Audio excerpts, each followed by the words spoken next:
pessoal! Sejam todos muito bem-vindos. Esse é o podcast Asma em Foco da Associação Brasileira de Asma Grave. E hoje eu quero trazer vocês para bater um papo com a gente super bacana para falar de um assunto que dificilmente a gente traz aqui para a nossa página, para os nossos conteúdos, mas é de extrema importância a gente começar a ter um olhar para esse tema, que é as alterações ou quem sabe as disfunções orotraqueais, pensar na via aérea como um todo do paciente asmático, né? E hoje a nossa convidada de honra, nossa convidada especial para falar desse assunto é a professora Alessandra Dorsa. Professora, muito obrigada por aceitar o nosso convite. Estou muito feliz de estar aqui de novo, batendo esse papo com a senhora. Eu estou muito feliz de estar aqui com vocês também. É um tema que eu gosto muito e poder contribuir com esse podcast é maravilhoso. Muito bom. Professora, eu queria que a senhora começasse primeiro se apresentando, falando um pouquinho aqui para o público que nos acompanha, né? A maioria são pessoas com asma grave, para conhecer um pouquinho mais da senhora, do seu trabalho também frente ao Instituto Alessandra Dorsa e da Associação Procura da Ela também. Então, eu sou Alessandra Dorsa, sou fisioterapeuta formada há 24 anos, tenho mestrado pela Unifesp e doutorado agora. Estou fazendo na minha técnica do TR3, que já está finalizando. Eu estou muito feliz com a conclusão de tudo que aconteceu, né, do que vem acontecendo. E há 10 anos, então, eu encabecei, junto com um colega, Jorge Abdala, que é de São Paulo, a criação da Associação Procura da Ela, e ela é um sucesso, ela é uma realidade. E hoje eu sou diretora técnica da Associação Procura da Ela. E eu tenho meu instituto, onde eu faço o que eu mais gosto de fazer, que é cuidar dos meus pacientes.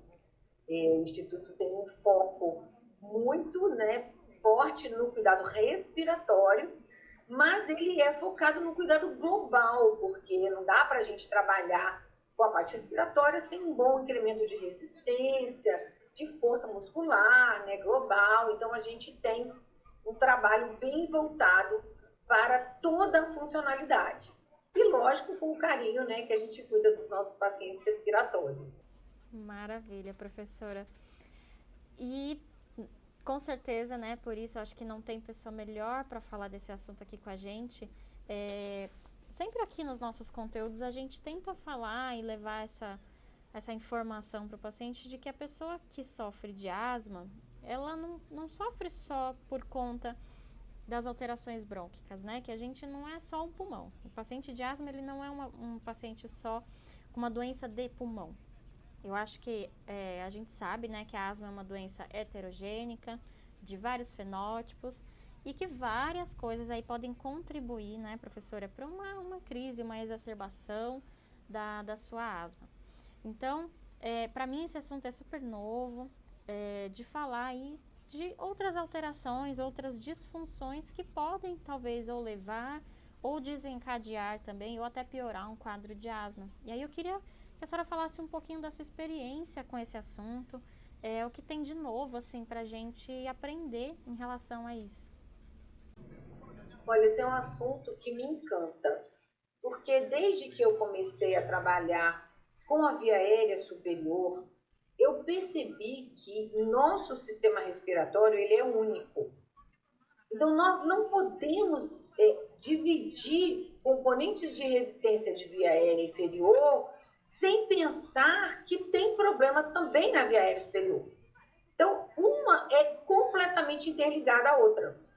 Se eu tenho um problema de espasmo, de alteração respiratória, com certeza eu vou ter alteração na via aérea superior. E aí, há 2 anos atrás, eu tive uma grande oportunidade de conhecer o grupo de estudos de obstruções laríngeas em Bergen, na Noruega. E eu fiquei encantada porque eu conheci fisioterapeutas e fonoaudiólogos e médicos que se dedicavam a esse estudo, a entender qual é o impacto que a respiração tem na laringe. E o quanto nós, profissionais fisioterapeutas, não temos a menor observação sobre isso. Caramba. E foi o meu primeiro momento, meu primeiro contato com isso, e me chamou muita atenção, né? E no ano seguinte, que foi esse ano, eu então fui para Denver, num outro evento, e assim, foi maravilhoso, porque eu encontrei as pessoas que estavam no primeiro encontro em Bergen, e eu fui assim, muito bem recebida. E a única do Brasil, Olha né? isso. E tinha fisioterapeutas, fonoaudiólogos, pessoas do mundo inteiro, Austrália, vários. E aí eles estão se dedicando a isso. As alterações e as obstruções laríngeas induzidas. E esse é um trabalho multiprofissional. Ele não é um trabalho nem só da fono, nem só da fisioterapia. Uhum. Ele é um trabalho onde cada profissional tem o seu olhar sobre aquilo. E na asma, ele é mais significativo. Por quê? O maior impacto que a gente tem na laringe é quando a gente tem uma descoordenação respiratória. A falta de ar, o desconforto respiratório faz com que a laringe, que é um órgão assim, extremamente sensitivo, responda ocluindo. Então, ao invés de você permitir que o ar entre, você vai ter mais uma restrição, que é a obstrução da laringe. Então, muitas vezes, o paciente asmático tem o estridor, que a gente fala. Ele tem o estridor laríngeo. E por que ele tem o estridor laríngeo? Por causa do impacto que a saída do fluxo faz na laringe. Caramba. Tanto a saída quanto a entrada. Então, muitas vezes, ele já não sai porque está aprisionado pela asma e ele não entra porque a velocidade de ar que está entrando é muito rápida. Então, o paciente aumenta a frequência respiratória muito e isso impacta na laringe. E esse impacto faz com que ela tenha essa constrição laríngea. Então, eu não posso pensar em tratar a asma sem entender que o impacto que essa frequência respiratória tem na via aérea superior. Caramba! Isso é muito louco. E outra coisa muito bacana que a gente não para pensar, que são as obstruções laríngeas induzidas pelo exercício. E que muitas vezes é confundido com asma. Então, às vezes o paciente não tem asma, tem obstrução laríngea induzida pelo exercício e é tratado como um asmático. Uma asma que foi desencadeada pelo exercício. Exato, que é normalmente é o primeiro diagnóstico, né? Logo de cara, por conta do sintoma. Exatamente. Só que esse diagnóstico, ele é tratado de forma totalmente errônea. Porque esse paciente não tem broncoespasmo. Verdade. E aí você vai entrar com medicação para broncoespasmo, ou você tenta tratar aquela disfunção no momento do exercício como um broncoespasmo e o paciente não melhora.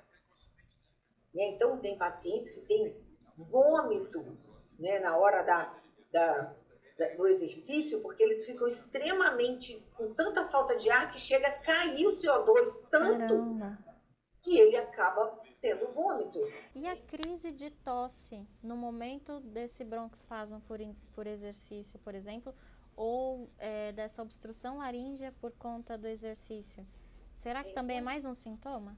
É mais um sintoma. Só que assim, a obstrução laríngea, ela nem sempre desencadeia tosse. Ela desencadeia espasmo mesmo da laringe. Então, quando a pessoa fala assim para você, está totalmente fechado. Eu sinto que o ar aqui não entra. E ela oclui de tal forma que você tenta respirar e cada vez que você respira, o lugar por onde passa o ar está totalmente fechado. Nem sempre ela é desencadeada pela tosse. Lógico que a tosse pode desencadear a obstrução laríngea também, pelo fluxo, como eu estou te falando, porque a laringe ela é um órgão que ela foi criada na evolução para proteger a entrada do ar no pulmão. Entendi. Então, toda vez que o ar for entrar no pulmão de forma errônea, ela vai fechar. Então, pensa num asmático grave que tem crises com frequência, né, professora? Exatamente. É isso que acontece. Então, nem sempre o broncodilatador vai resolver o problema. Aí, por isso que o cuidado respiratório, o treino, uma coisa que a gente chama de biofeedback respiratório, a própria conscientização respiratória é fundamental. E aí, como eu falei, é uma área que é feita tanto pelo fisioterapeuta, quanto pelo fonoaudiólogo, quanto pelo médico, porque existem casos de obstruções laríngeas induzidas que só cirurgia. Poxa vida. Só cirurgia para tirar parte da supraglote, que é a região na laringe que oclui a laringe, para que o paciente não tenha crise. Caramba. Então, a gente remove a supraglote para que mantenha sempre a glote aberta e permita a passagem do ar. Então, e nós, fisioterapeutas, trabalhamos com exercícios respiratórios, neuromoduladores, neurofeedback, que, por exemplo, uma criança está jogando e aí ela começa a ter a crise laríngea. Aí ela precisa da mãe ou de alguém por perto que entenda qual é o padrão respiratório que ela tem que assumir para diminuir o impacto na laringe. Entendi. É meio que uma questão de educação da respiração, ou reeducação da respiração. Respiração, exatamente. E aí, assim, várias coisas são feitas, porque o asmático, ele tende a respirar sempre com o tórax, né? Aqui em cima. E essa força ela faz o esforço na laringe. Poxa vida. Ensinar que ele tem que respirar com a parte costal. E isso é um feedback muito difícil de ser feito.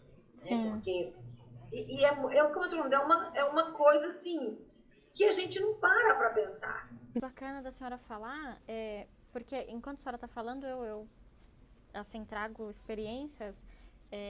A minha filha, por exemplo, ela tem alteração, né? Tem alterações no tórax, né? Alterações já, infelizmente, até anatômica no tórax dela por conta de tantas crises frequentes, né? Desde os 2 aninhos de idade, aí que ela foi diagnosticada com a asma grave. Então, o tórax dela na parte superior já é mais saltada, né?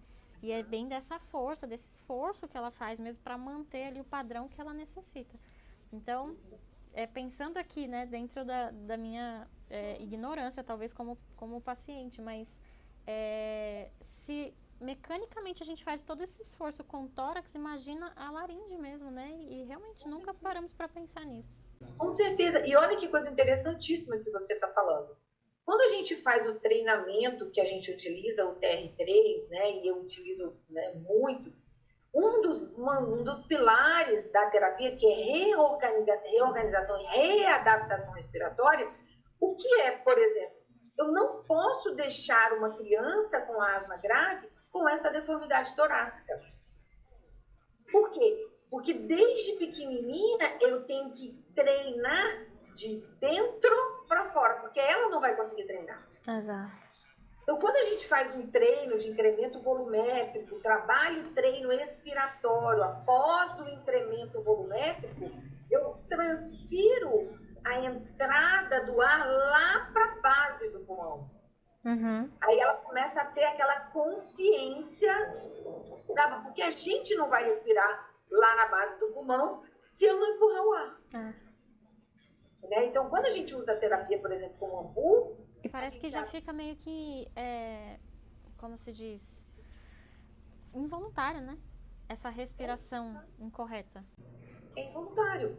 Assim como, por exemplo, no PC, assim como na ela, então, ele vai ficando com a caixa torácica tão dura que por que a gente usa tanto ambu na ela? Para poder ganhar esse componente elástico de tórax que ele sozinho não faz. E a mesma coisa o asmático. Lógico que eu não vou usar o ambu num momento de crise, né? Porque tem hiperinsuflação, é perigoso e tal. Mas quando a criança está fora da crise, eu posso trabalhar o recrutamento volumétrico com controle do manômetro sem problema. Entendi. E aí eu vou abrindo aquele tórax lá embaixo, onde ela sozinha não abre. Porque o tórax é elástico. Ele vai Que bacana. crescer. Então, assim, é uma resposta, por exemplo, você pode treinar isso com a sua filha, né, fora da crise. Trabalhar o incremento volumétrico máximo, trabalhar a contra-resistência, e você vai perceber que o tórax dela vai abrir lá embaixo. E isso é muito legal. Isso instintivamente faz com que ela vá respirar lá embaixo. Esse é um dos exercícios, né, do kitzinho que a Etienne e a doutora Evelyn passou para a Giovana, inclusive depois do curso com a senhora. E realmente, assim, a melhora é notável, assim, logo de cara, quando eu faço isso diário, né, nela. Mas ela mesma refere alívio, assim, ela fala, mãe, é bom, é gostoso, ela fala. Gente, que delícia. E você imagina, então, olha só, nós estamos falando de um trabalho respiratório que vai impactar lá na laringe.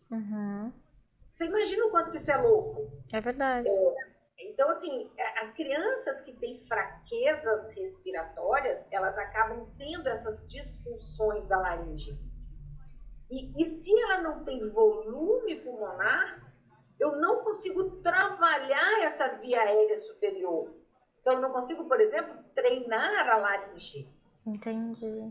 Eu só consigo treinar a laringe como nós aqui temos um volume bom, que conseguimos ter um bom controle respiratório, aí a gente consegue controlar a laringe. E aí a gente treina. Professora, e como que é feito, assim, a observação nesse paciente, assim, ou talvez o diagnóstico, de que ele possui ali uma disfunção, uma alteração no funcionamento, aí na funcionalidade da laringe? Esse é o nosso grande problema hoje, né? Que é a avaliação que é feita por meio do exercício. Então é colocado um laringoscópio, o médico coloca um laringoscópio, e a criança ou o adulto, ou quem tem a patologia, vai fazendo o exercício. Ou, por exemplo, se é uma avaliação por asma, né, por broncoconstrição, então ele coloca algo que cause a broncoconstrição para fazer a avaliação do impacto na laringe. Entendi. Então é feito com o laringoscópio, né, a videolaringoscopia flexível, que não é aquela pela boca e nada. Aí normalmente o médico coloca um capacete e fixa para não ficar mexendo, né? Fixa bem o capacete, coloca a laringo e a gente vai fazendo os exercícios. Como eu não tenho isso, né, não tenho ainda esse tipo de laboratório, o que eu tenho feito? Aquele estetoscópio que grava, não sei se você já viu, que a gente coloca no computador, no celular, assim. E dá para gravar o áudio, né? Aí eu coloco o paciente, a criança, na esteira, e aí eu vou avaliando, ouvindo. E aconteceu isso hoje comigo. Eu fiz um paciente de Parkinson e ele, força muscular preservada, nenhum problema de pressão respiratória máxima, de diafragma, de volume pulmonar, e ele reclamava comigo que ele cansava. E aí eu fui fazer a avaliação do volume e minuto de esforço, que a gente faz lá no Pit Check. E eu fiquei atrás dele, colocando o esteto. Olha. Teve 3 minutos, ele começou a constrição. Nossa. Aí foi... Isso é perceptível no esteto. No esteto. Que legal. E aí eu fui ouvindo e foi assim, uma coisa muito bacana, só que muito subjetivo, né?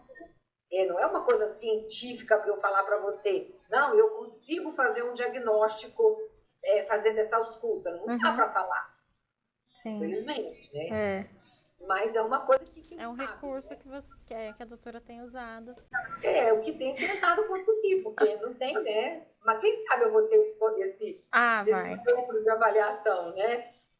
Tenho certeza que as nossas próximas conversas aqui já vai ser para quem sabe falar, né, do quanto com certeza a senhora avançou nisso aqui no Brasil e eu tenho certeza que vai dar super certo.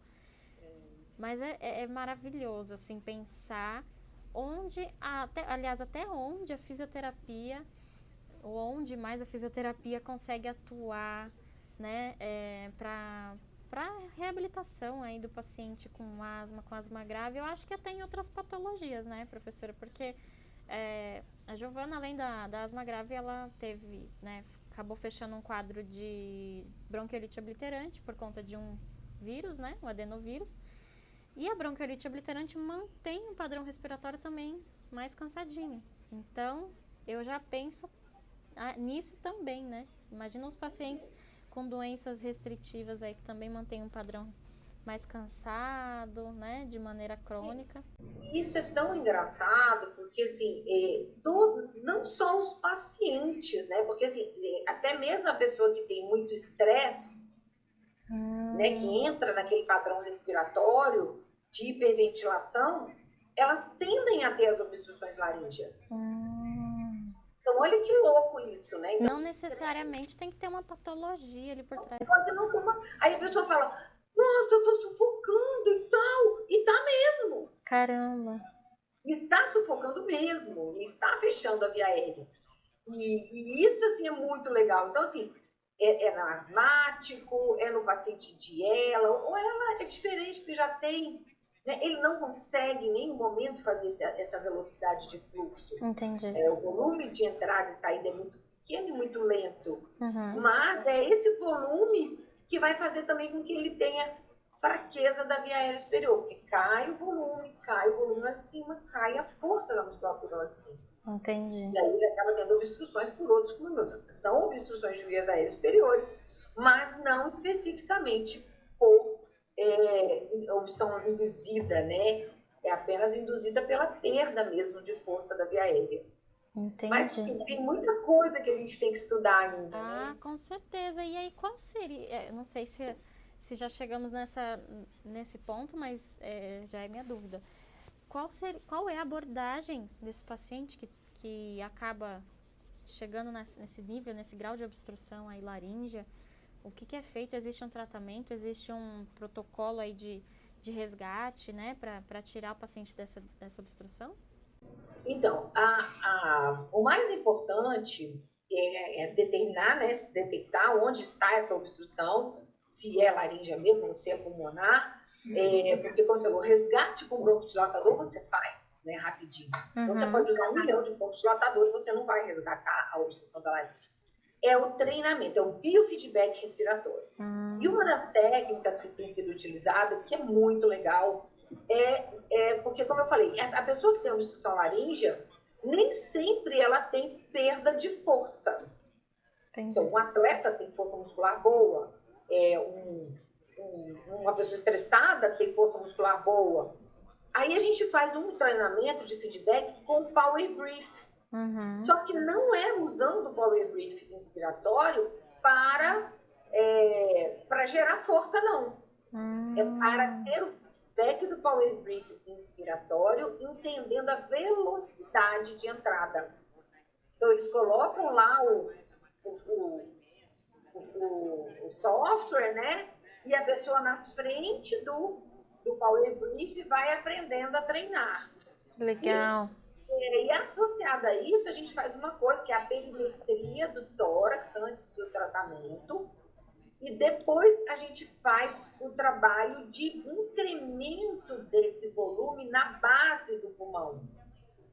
Então, usando as últimas costelas, aí a gente utiliza o elástico, a gente utiliza toda essa conscientização. Entendi. Então, na obstrução induzida, né, que, como eu falei, que é uma outra forma, não é uma obstrução mecânica por fraqueza. Acontece na ela, por exemplo, que é o que acontece numa criança customizada. Ela tem obstrução supratraqueal, mas não é induzida por alguma coisa.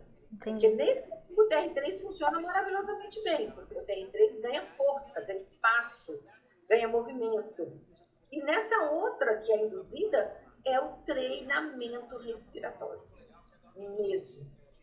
E aí a gente tem esse trabalho, a fono tem o trabalho dela, tem técnicas específicas que a fono, o grupo da fono trabalha para as ocultações laríngeas, mas na fisioterapia a gente trabalha com isso, é muito bacana. O movimento do tórax, o incremento desse movimento elástico do tórax, para que o tórax não vá ficando rígido e atrapalhe, que aí se o seu tórax está rígido, a frequência respiratória precisa aumentar, e aí aumenta a frequência respiratória, causa impacto na laringe. Então é esse o olhar mesmo. É maravilhoso ver o quanto a ciência consegue avançar, né? No diagnóstico, no tratamento da asma. E e cada vez mais a gente entende que a asma ela não é uma doença para se tratar só com medicamento, né, professora? Acho que as doenças obstrutivas em geral hoje não é mais uma condição que a gente trata só com tratamento farmacológico. Acho que é a base de tudo, né? A gente tem que entender que é necessário, principalmente na asma, é necessário a gente controlar a inflamação da via aérea para não precisar chegar numa situação de crise, né? Mas o papel multidisciplinar e essa visão da fisioterapia é sensacional, é de extrema importância, né, para o paciente. Eu estou muito encantada com esse novo olhar, porque, como eu falei, isso não existia para nós, né? Nunca que o fisioterapeuta olhou para a via aérea superior. E isso é fundamental, porque as funções, elas se interligam na via aérea superior. Então, eu tenho na via aérea superior, eu tenho fala, eu tenho voz, mas eu tenho respiração, eu tenho controle laríngeo. Então, assim, eu não posso falar que não, daqui para cima é da fono, daqui para baixo é da físio, né? Não dá. Não existe. Né? Ou então, eu vou olhar só lá em cima e o fisioterapeuta se preocupa só com o que tem ali naquele pulmão. Então, isso realmente mudou e eu acho que eu tenho conseguido impactar esses cursos que eu dou aí, eu acho que eu tenho conseguido impactar e passar a minha ideia para essas pessoas, né? Muito. Eu acho que abriu tanto a minha visão, né, desde que eu conheci a senhora. E a sua visão em relação aí ao físio andar junto com a fono, né? E eu passei a aprender tanta coisa. E hoje aqui o motivo da nossa breve bate-papo aqui é de mostrar para o paciente, olha, quanto ainda tem para se aprender, para se estudar, e o quanto eu tenho certeza que a asma ainda vai avançar muito, né? O cenário da asma vai avançar muito aqui no Brasil, e pelo menos profissionais engajados nisso nós temos aí, e a senhora está aí representando tão bem o Brasil nisso tudo, né, professora? Estou lá, firme. O ano que vem vamos ver onde é que vai ser. Foi o que eu falei. Agora eu ainda pedi lá o Odin, que é o chefe, hoje eles montaram uma associação sobre obstruções laríngeas, e eu falei para ele, que dia que você vai para o Brasil? Aí ele falou, né, se lá o grupo é pequeno, um grupo em Bergen, um grupo em Denver, né? Agora tem um grupo querendo abrir na Filadélfia. Quando é que nós vamos chegar aqui no Brasil, né? Então, assim, tem que engajar mais. Né? Sim, tem que engajar mais pessoas, né? Buscar mais trabalhos aí nisso. E eu quero dizer que a senhora conte sempre com a associação aqui de pacientes. Isso, assim, renova muito a nossa esperança, né? Como familiar, cuidador, como paciente, de que, com certeza, o cuidado da asma, ele tá mudando e que a gente, com certeza, vai ver um cenário aí muito diferente no futuro. Que eu espero que seja próximo. Eu também, espero que seja próximo. Eu falo que eu quero estar aqui para viver isso tudo. Mas com certeza. Professora, estou muito feliz mesmo com o nosso bate-papo de hoje. Pela senhora ter aceitado que ia estar presente mais uma vez conosco, né? Sempre muito receptiva. A professora Alessandra Dorsa faz parte do nosso núcleo científico, é sempre muito disponível para a gente, e isso, assim, é motivo de muita gratidão para a gente mesmo. Muito obrigada, professora. Obrigada, Raíssa. Eu fico muito feliz de fazer parte da associação. Eu fico muito, assim, tanto que eu queria demais fazer parte, né, estar com vocês, porque eu admiro demais esse trabalho, e vocês, todos os pacientes, podem contar comigo sempre, sempre, sempre eu estou super disponível. Muito obrigada, professora. Passou muito rápido, mas essa nossa conversa continua em outros episódios, em outros trabalhos, com certeza. E muito obrigada. Eu quero agradecer a todos vocês que ficaram conosco até o final desse bate-papo. Agradecer às instituições que nos ajudaram aqui a proporcionar mais um encontro aqui conosco, a GSK, Sanofi e AstraZeneca. Muito obrigada, pessoal.